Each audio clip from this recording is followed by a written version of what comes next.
देख रहे हैं सिटी पोस्ट लाइव। मैं हूं सृष्टि राज। बीजेपी ने बढ़ा दी है चिराग की चुनौती। 29 सीटें देने के पीछे भी बड़ा खेला कर रहे हैं। क्या है ये पूरा मामला, इसके ऊपर विस्तार में बातचीत करेंगे और जानकारी देंगे सिटी पोस्ट लाइव के चीफ एडिटर श्रीकांत पति। सर, क्या है ये पूरा मामला? देखिए, एलजेपी रामविलास पासवान की पार्टी को 29 सीटें मिली हैं। ये बहुत बड़ी कामयाबी मानी जा रही है चिराग पासवान की। लेकिन ध्यान से अगर विश्लेषण करेंगे इन सीटों का तो ये पता चलता है कि चिराग को सीटें तो ज़्यादा जरूर मिल गई हैं, लेकिन ज़्यादातर सीटें ऐसी हैं जिन पर जीत हासिल करना बड़ा मुश्किल है। और सबसे बड़ी बात यह है कि चिराग पासवान को 29 सीटें तो मिल गई हैं, लेकिन कितनी सीटों पर जीत हासिल कर पाएंगे, ये सबसे बड़ा सवाल है ना। जी, तो सर इसका क्या? तो आप बता दूं कि देखिए, ये चुनाव बड़ा दिलचस्प है। जिस तरह से लालू यादव अपने फटे नोट चलाने के लिए कांग्रेस को देते रहे हैं, उसी तरह से इस बार एनडीए ने अपने फटे नोट बाजार में चलाने के लिए चिराग को दे दिया है। एनडीए की तीसरी सबसे बड़ी पार्टी चिराग पासवान की एलजेपी आ रहा है, उसे विधानसभा की 29 सीटें मिली हैं। मतलब जेडीयू के बाद सबसे ज़्यादा सीटें थी चिराग को मिली है, लेकिन चिराग को मिली 13 सीटों पर 15 साल से एनडीए की कभी जीत नहीं हुई है। ऐसे में इन सीटों पर जीत हासिल करना चिराग पासवान के लिए बड़ी चुनौती है।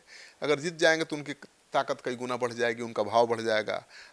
अगर हार गए तो उनका स्ट्राइक रेट खराब हो जाएगा। हाँ सर, ये तो बहुत बड़ा सवाल है कि अगर ऐसा होता है तो उनका स्ट्राइक रेट जो 100% का चल रहा है वो बिगड़ जाएगा। हाँ, तो लोकसभा चुनाव 5 सीटों पर लड़ना, 100% स्ट्राइक रेट लाना बहुत आसान नहीं था, लेकिन उन्होंने लाया है।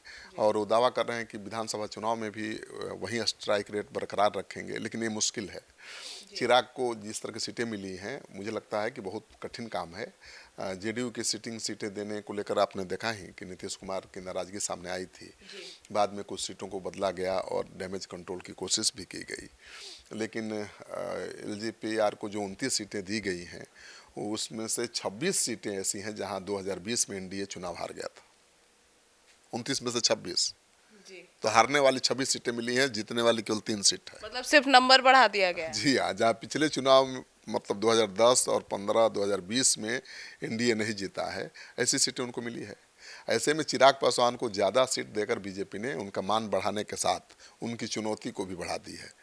अगर वो इन हारने वाली सीटों पर जीतते हैं तो हीरो बन जाएंगे, अगर हारे तो जीरो पर भी पहुंच सकते हैं। कहेगा ना, नीतीश कुमार कहेंगे, सारे सहयोगी दल कहेंगे, देखिए लड़के 29 सीट ले लिए, बीजेपी ने 29 सीट दे दिया, और जीते कितना। तो ये चुनौती भी है, अवसर भी है। सर, तो ऐसे में अगर उनकी सीटों के साथ साथ बीजेपी ने भी उम्मीदवार, कई सीट ऐसे हैं जिस पर बीजेपी ने भी अपने उम्मीदवार उतार दिए हैं, तो फिर? बिल्कुल, लोजपा आर को अपनी मांग के अनुसार 29 सीटें तो मिली हैं, साथ ही बीजेपी ने उनके सीटों पर अपना उम्मीदवार भी दे दिया है। 2020 में वीआईपी पार्टी को भी इसी तरह से सीटें मिली थीं और बीजेपी के उम्मीदवार लड़े थे। 4 पर बीजेपी के विधायक, कहिए पूर्व विधायक लड़े थे, बड़े नेता लड़े थे, और जीतने के बाद वो बीजेपी में शामिल भी हो गए थे। मुकेश सहनी को छोड़ दिया था। बोचहा से बेबी कुमारी, छेनारी से मुरारी गौतम और बख्तियारपुर से अरुण कुमार जैसे उम्मीदवारों को बीजेपी ने इस बार लोजपा के टिकट पर मैदान में उतारा है। तो ये तो बीजेपी के नेता हैं। हाँ ठीक है, तो मन सीट मिली 29, जिसमें से 3 सीट पर तो बीजेपी ने अपना उम्मीदवार दे दिया है, तो 26 सीट ही हुई, और 26 सीटें हारने वाली ही हैं जो चिराग को मिली है। तो बड़ा मुश्किल काम है, बड़ा मुश्किल टास्क है। सर, लेकिन इस बार चुनाव में कुशवाहा और चिराग दोनों एनडीए के साथ हैं, तो इस बार तो एनडीए का अच्छा प्रदर्शन हो सकता है, और ऐसे में 41 सीट ऐसी हैं जो जदयू अच्छा प्रदर्शन कर सकती है। बिल्कुल, 41 सीटों पर जहां जेडीयू की हार हुई थी पिछले चुनाव में चिराग पासवान की वजह से, वहां पर मदद तो मिलेगी। 2020 चुनाव में 71 सीटों पर जेडीयू और आरजेडी आमने सामने थे। इनमें से 48 पर आरजेडी जीता।